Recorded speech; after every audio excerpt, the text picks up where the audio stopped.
Coming up, Redland takes on Cocalico in a battle of wits. The challenge begins right here on WGAL8 Brainbusters.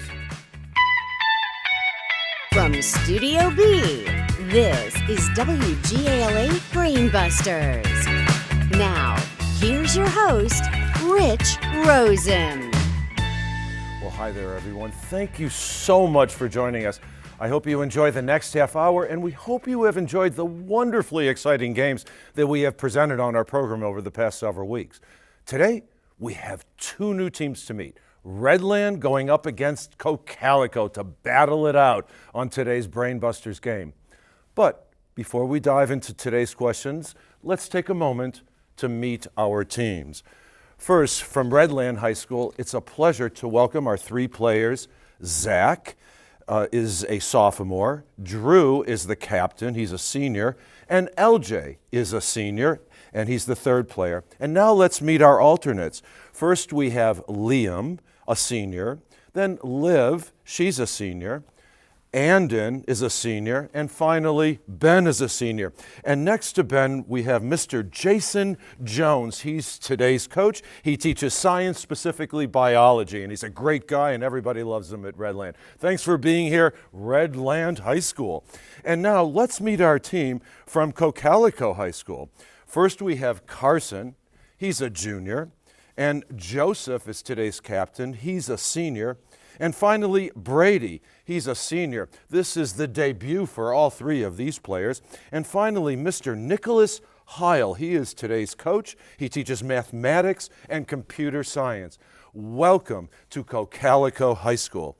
Players, get ready. It's time to pick up those signaling buttons and put your knowledge to the test, because here comes today's opening round. 10-point questions, no penalty for an incorrect response. Welcome to all six of you, and let's get to work now with this 10-point question. In the 2024 presidential election, voters in this U.S. territory were not able to vote for the president despite being U.S. citizens. LJ. Puerto Rico? Puerto Rico is the territory for 10 points. Millions of them migrate to the mountains of Mexico every year. What kind of butterflies are they, Zach? Monarch? They are indeed monarch butterflies. In 1773, James Cook sailed around this great landmass without ever seeing it, concluding that if it existed, it must...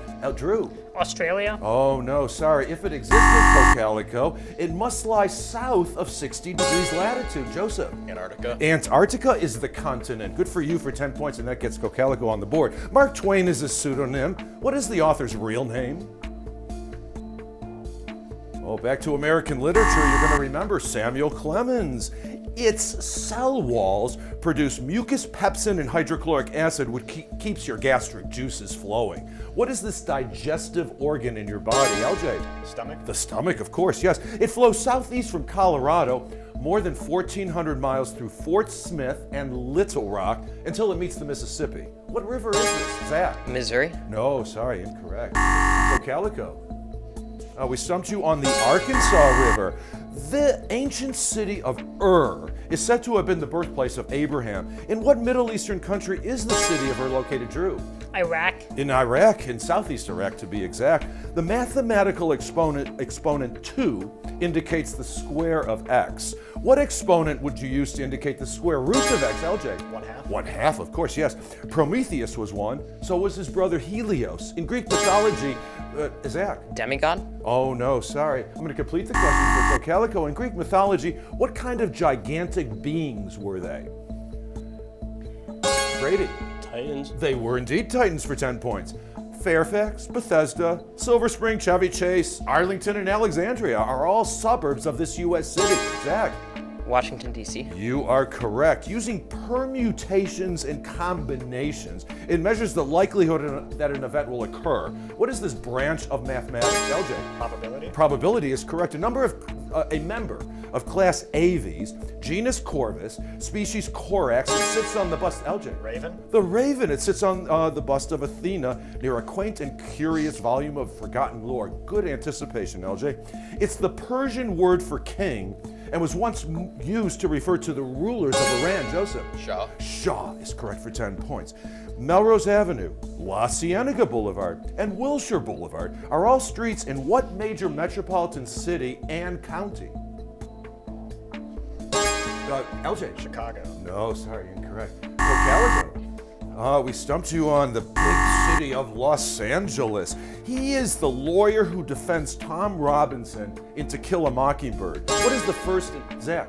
Atticus Finch. Atticus Finch is the first and last name of Scout's father, yes. The Yellow River separates South Korea from China. The Black Sea separates Turkey from Ukraine.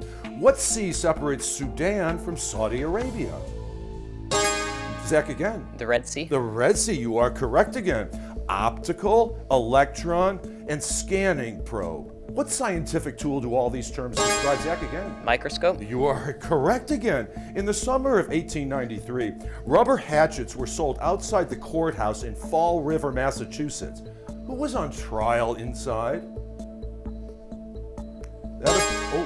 Drew. Plessy. No, sorry. Any idea, Cocalico? Oh, we stumped you on Lizzie Borden, accused and acquitted for the axe murder of her parents. The line, "One could do worse than be a swinger of birches," comes from his poem, Birches. What poet wrote it? LJ. Poe. Not he, no, sorry. Brady. Robert Frost. He's the one, yes, for 10 points.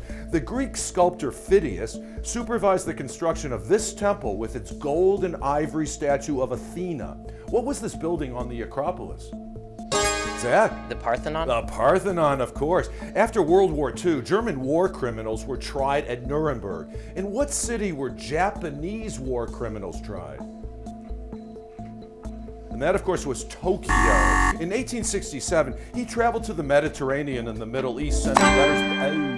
The answer to that was Mark Twain. We won't get to that question or any more questions in that round because that sound took us to the end of the round and to our first break. It gives us all a chance to catch our collective breath. Well, we'll be back with the one-on-one rapid fire and team lightning rounds when WGAL8 Brainbusters continues following this. WGAL8 Brainbusters will return after this. Participants on WGAL8 Brainbusters each receive this custom USB drive wristband, and the top 4 winning teams will share grants totaling $10,000. So good luck, teams. Now, back to your host, Rich Rosen. Well, hello, everybody. Welcome back to Studio B in our competition between Redland High School and Cocalico High School. Now, right now, if we look at the scores, we can see that Redland does have a healthy lead, but everything can change now as we head into today's one-on-one rapid fire round. This is where we pit our individual players against each other, plus it gives us a chance to talk to them and maybe learn a little bit about them. So first, Zach, welcome. You did very well in that first round of play. So here's our question for our first round of play. What do you hope to accomplish in the next 5 years? So my goal is to go to a 4-year university of some sorts to study physics, particularly particle physics. I find it really intriguing, like stuff smaller than atoms. It's a really bizarre and fascinating world that I just can't wait to explore. Well, it's a fantastic goal. I can't wait to hear about your successes. And Carson, what about you? What do you hope to accomplish in the next 5 years? I also want to go to a 4-year college. I want to major in biology, and I eventually want to go to dental school. I like hearing about people going into medical school. Good for you. Carson and Zach, let's put you two one-on-one. Australians are Aussies. Britons are Brits. What do New Zealanders call themselves? Zach? Kiwis? They call themselves Kiwis, yes. He loved Big Brother. What 1949 novel ends with this simple sentence? Zach again. 1984. You are correct again. And finally, more than 9 million men died in the war that began with the assassination of Austrian Archduke Franz Ferdinand. Zach. World War I. World War I began June 14th, 1914. You dominated all 3 of those questions, giving your team a strong lead. Now let's meet our next players in today's competition. First, Drew. Drew's a senior. Nice to have you here. And nice to have you back, because I know you've been here before. What do you hope to accomplish in the next 5 years? So I am looking to go to college to study political science. I've applied to many colleges at this point, and I just have to see where I end up. Hopefully, it'll be somewhere that I really enjoy and can really find a lot of success there. I hope to continue being involved in music and to just find a really good footing in my potential career and what I would like to do with the rest of my life. Well, great. I can see that you're driven. Good for you. Joseph, what about you? Where do you see yourself in the next 5 years? The next 5 years, I'm hoping to attend a 4-year college and major in biology, and then afterwards get accepted to medical school. Fantastic. You're on the right track. And hopefully, Drew and Joseph, you're on the right track as we put you two one-on-one. As a verb, it means to move, proceed, or function. As a noun, it's a Japanese board game played with stones. What is this Drew? Go. Go, the very short word and the shortest sentence in the English language. Drew, you are correct with go. He is the subject of Arthur Schlesinger's memoir, 1,000 Days. What 20th century president served only 1,000 days in office? Drew again. John Kennedy. He's the one, yes. And finally, the White Rabbit, the March Hare, and the Cheshire Cat. In what children's classic will you encounter all these strange figures, Drew? Alice in Wonderland. Alice in Wonderland. All three of those questions came your way. Good for you, another 30 points. And now let's meet our final players in today's competition. First, it's a pleasure to welcome LJ from Redland High School. LJ, what do you hope to accomplish in the next 5 years? So I plan on attending a 4-year college to major in physics, just like Zach, particularly astrophysics, so kind of the opposite, and then potentially get a doctorate degree in that as well. Well, that's a great ambition. And Brady, you, for the next, what do you hope to accomplish in the next 5 years? I plan on attending to go to the Swanson School of Engineering at the University of Pittsburgh, and any engineering field I'd be interested in, but mostly mechanical or civil. Sounds like a plan with real potential. Okay, Brady and LJ, here we go. 3 questions for you as we put you two one-on-one. The first 11 U.S. postage stamps had only 2 different faces on them. One was George Washington. Who was the other, the first postmaster? LJ? John Adams. No, sorry. Brady, the first postmaster of the colonies. Brady? Grant? No, sorry, Benjamin Franklin. Mombasa is the largest port in this African country. Nairobi is the capital. What country is it, LJ? Kenya. It is Kenya. And finally, its final line reads, "We came in peace for all mankind." Where was this plaque left in 1969? LJ? The moon. It was left on the moon. You are correct for 10 points. Okay, we have 190 to 40, a very strong lead for Redland. But let's see if Cocalico can turn things around for themselves as we head into today's 60-second team lightning round. So Joseph, you are behind at this point. You have your work cut out for you, but you can do it with one of these 3 quizzes. We have ho, ho, ho, num and number, lots of ice.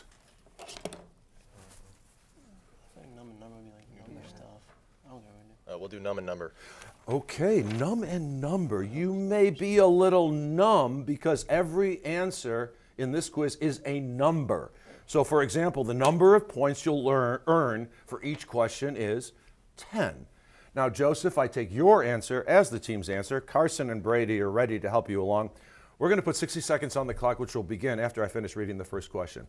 Good luck to all 3 of you, and here we go. The number of heads on Mount Rushmore. 4. 4 is correct. The number of Snow White's dwarves, according to Disney. 7. 7, yes. The number of chambers in your heart. 4 is correct, yes. The number of lines in a sonnet. 14. The number of justices on the U.S. Supreme Court. 9. 9, yes. The number of Bronte sisters. 3. 3, yes. Jackie Robinson's uniform number. 42. 42, yes. The number of oxygen atoms in a molecule of ozone. 3, the number of amendments in the Bill of Rights. 10. 10 is correct. The number of feet in a fathom. 2000. 6, the number of theses posted by Martin Luther in 1517.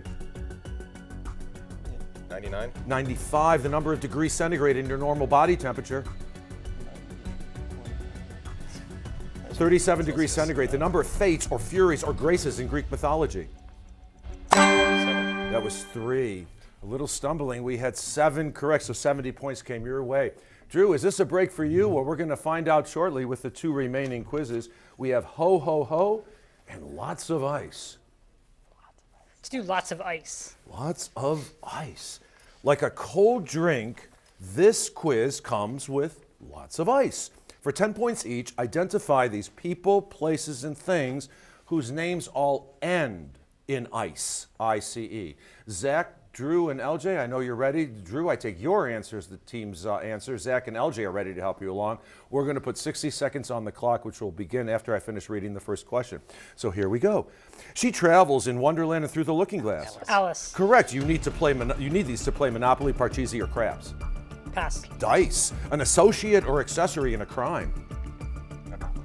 Accomplice, yes. On more than one occasion, 2 times, in fact. Twice, yes. Fancy way of saying 3 times. Thrice, yes. It's a drive that curves to the right for a right-handed golfer. Slice is correct. Saffron or cloves or cinnamon, for example. Spice, yes. It occurs on the first day of summer or the first day of winter. Solstice, yes. Lust or pride or greed or anger, for example. Pass. Those are vice. A light volcanic rock used as a polish and abrasive. Pumice, yes. These small wingless insects live as parasites on human beings. Lice, yes. A beginner in any field, especially a religious beginner.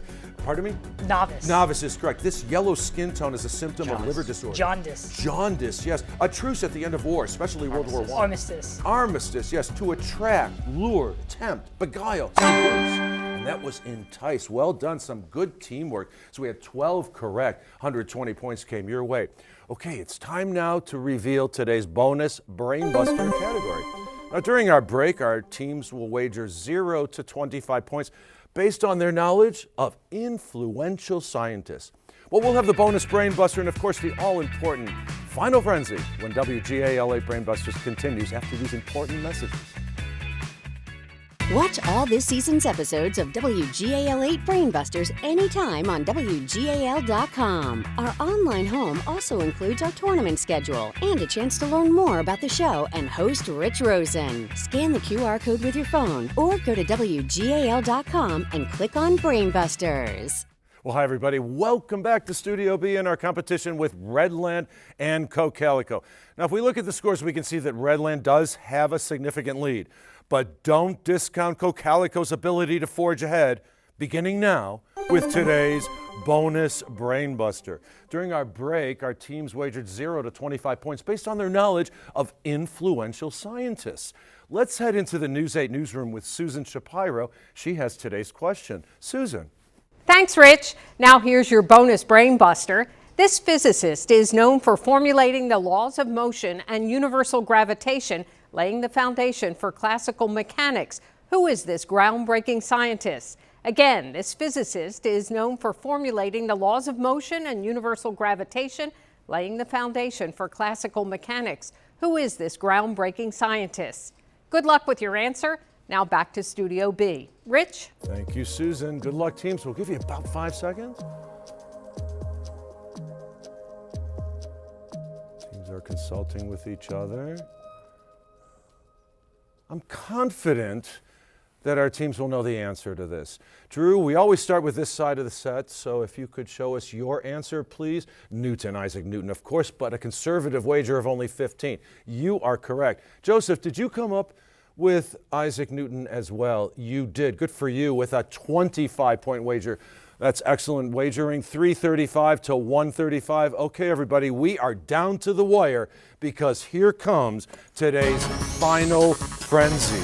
This time we have 20-point questions. Pick up those signaling buttons, use them frequently, beginning now. It's almost certainly the most famous home movie in U.S. history. What is the subject of Abraham Zapruder's 19-second film made November 22nd, 1963?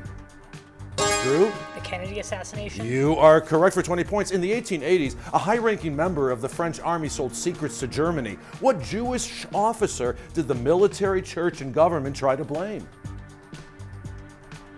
Well, that was Dreyfus, Captain Alfred Dreyfus. His first novel, This Side of Paradise, made him famous. His second, The Beautiful and the Damned, set the style for the jazz age of the 1920s. Who is the author of Tender is the Night and The Great Gatsby? Zach? Fitzgerald? F. Scott Fitzgerald, correct. It's what astronomers call the period between the Big Bang and the birth of the first stars. It's what historians call the period between the end of the Roman Empire and the beginning of the Renaissance. What is it, Zach? Dark Ages? It is the Dark Ages, correct. correct again. It can refer to the pointed branch of a deer's antler or to the pointed prong of a fork or pitchfork. What is this unusual, Zach? Tine. Tine is this unusual four-letter word.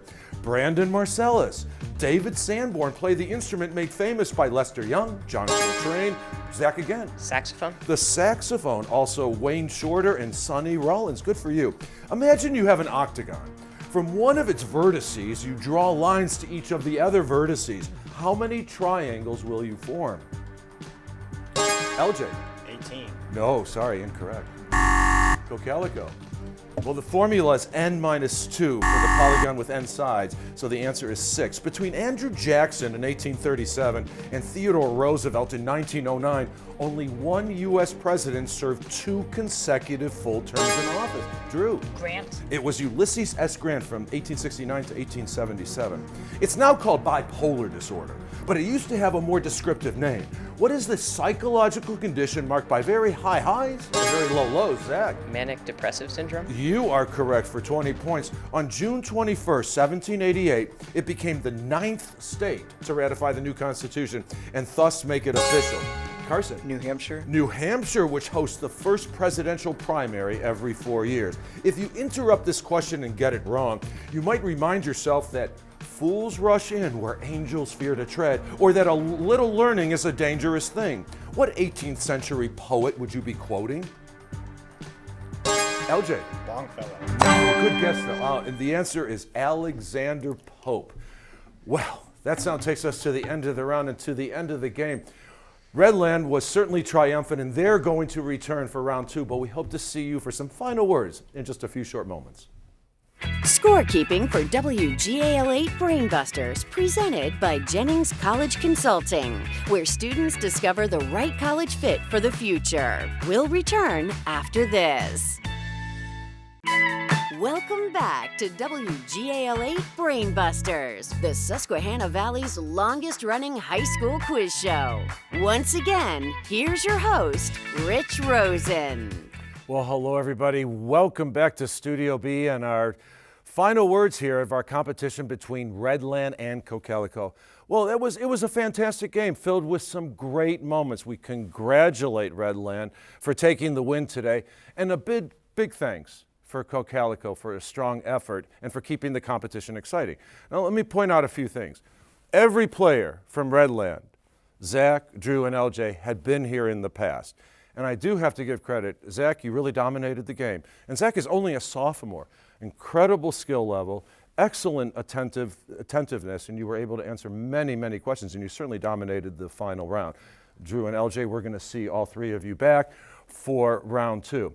Now, with Cocalico, we say goodbye to you, but understand these players had never been here before. This is their debut performance. So you have your Brainbusters feet a little bit, wet a little bit. Hopefully, you can stand on 2 feet next time and come back here. Carson, you're the only one because you're a junior. Joseph and Brady, now that you've had this experience, now you know what it's like to be on TV. Lights, camera, people, and parents watching as well. Thank you for the competition. Now, coming up on the next WGAL8 Brainbusters, we have 2 new teams to meet. Chambersburg will face off against Northeastern. Thanks so much for tuning us in. This is WGAL8 Brainbusters. I'm Rich Rosen. Remember, learning never stops, so keep reaching out for more. See you next time.